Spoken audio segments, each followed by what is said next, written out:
इतने सुंदर हैं, यमुना किनारे खड़े हैं, कल कल बहता वह जल, यमुना किनारे बाकी अदा। भगवान है तो दिखता क्यों? प्रश्न बड़ा मार्मिक है। अगर हर जगह परमात्मा है तो दिखता क्यों नहीं? राधे राधे बोलना और जोर से। अच्छा सच्ची बताइयो, दूध में घी होता है? अगर नहीं होता तो कहां से आता है? आसमान से तो गिरता नहीं। दूध में घी होता है ना? बोलो ना। हाँ। अच्छा दूध में दिखता है? दूध को गर्म करना पड़ेगा। अच्छा मेरा बस इतना ही कहने का मतलब है, इस हृदय रूपी दूध को, इस हृदय रूपी दूध को तपस्या रूपी अग्नि पर तपाना पड़ता है। कृष्ण इस हृदय में ही प्रकट हो जाता है। सुखदेव जी ने तुरंत कहा कि जब जगत का सार केवल कृष्ण है तो क्यों ना मैं कृष्ण को ही पाऊं। और चल पड़ेंगे, लेकिन मन को शांति नहीं। तब नारद जी ने कहा, व्यास जी आपने कहीं योग बताया, कहीं ज्ञान की चर्चाएं की, कहीं कर्म योग, कहीं ज्ञान आदि आदि चर्चाएं की, लेकिन आपने गोविंद का प्रेम तो कहीं लिखा ही नहीं। प्रेम प्रेम सबको कहे पर प्रेम न जाने कोई, ढाई अक्षर प्रेम को पढ़े सो पंडित हो। प्रेम रूप ही तो मेरा कृष्ण है। अब आप गोविंद का प्रेम लिखो। तब भागवत जी का लेखन प्रारंभ। 2 श्लोक अपने बालकों को सिखाए और वो बालक श्लोक गाते गाते मन में वही पहुंचे जहां श्री सुखदेव जी उस परमात्मा की प्रतीक्षा में है। क्योंकि भक्त को जीवन श्लोक रहा है। आज का जो प्रसाद की व्यवस्था है वो हमारे भाई आनंद गर्ग जी ने की है।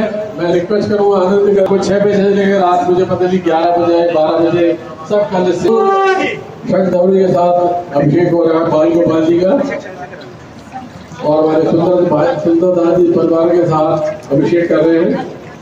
श्री पवन गर्ग जी के बाद मैं अभी यजमानों को बुलाऊंगा।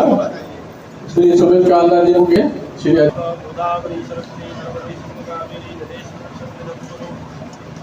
पवन गर्ग जी आप आए। अनुरोध है पवन शर्मा जी से। भाई भैया कहाँ हैं? कोल्ड ड्रिंक्स वगैरह उसकी जो व्यवस्था की थी हमारे भाई पवन गर्ग जी ने। आनंद जी का सम्मान कर रहे हैं, आशीर्वाद दे रहे हैं महाराज जी। आगे आ जाए से भी वीडियो में भी आएंगे, अच्छा लगेगा। भाई शर्मा जी हमारे समिति के सदस्य हैं। आज का ब्राह्मण भोज के लिए 5100 रुपए।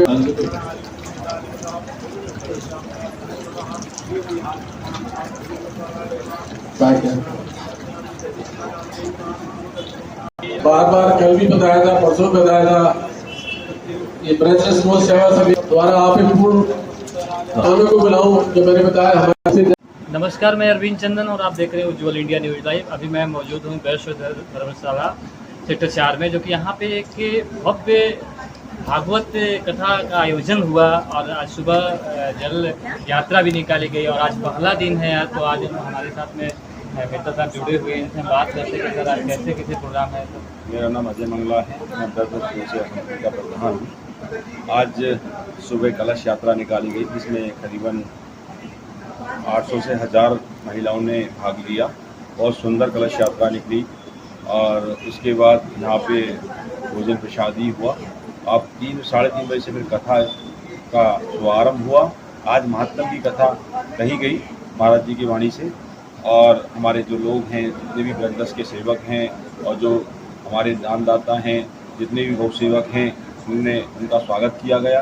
तो दिन कथा सुनने का क्या फल मिलेगा हमें प्रतिभाव में, पितृभाव में, तो इसका हमें आज महाराज जी की वाणी से सुनने को मिला, जिसमें महाराज जी ने बताया कि भाई जो भी भागवत पितृभाव में सुनता है उसको 10 गुना मतलब हजारों गुना फल मिलता है भागवत कथा का, जो भागवत पितृभाव में सुनी जाती है या पितृभाव में कराई जाती है। तो हमारी ये कथा जन के लिए होती है। इसमें हमारे 108 ब्राह्मणों के द्वारा पाठ हो रहा है और इसमें 108 यजमान बनाए जाए हैं। तो इसमें यजमानों की पूजा रेगुलर सुबह होती है और उनका पाठ निरंतर ऊपर हमारे प्रांगण में चलता है ब्राह्मणों के द्वारा। एक यजमान के लिए एक पोथी रखी गई है और ऐसे हमारा ये पाठ हो रहा है। और इसमें जो भी इसमें हमारा धन अर्जित होगा ये गौ सेवा में समर्पित कर दिया जाएगा। ये हमारे प्रमोद गर्ग जी हैं, इस कथा के मुख्य यजमान हैं। सारा इनकी मुख्यता में ये कार्यक्रम हो रहा है। हमारे राजेश जी हैं, हमारी संस्था के संभाल रहे हैं पूरा, या पूरी व्यवस्था राजेश जी के द्वारा चल रही। और हमारे को वैश्य समाज धर्मशाला का बड़ा सहयोग है। ये धर्मशाला हमें टोटली वैश्य समाज गौ सेवा के लिए फ्री दी गई है। ये हमारे बहुत उनके लिए बहुत धन्यवाद। और सभी सुनने वालों को बहुत धन्यवाद। और मीडिया के थ्रू मैं सबसे प्रार्थना करता हूँ कि सभी लोग प्रांगण में पधारें और कथा का लाभ लें।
हमारी श्री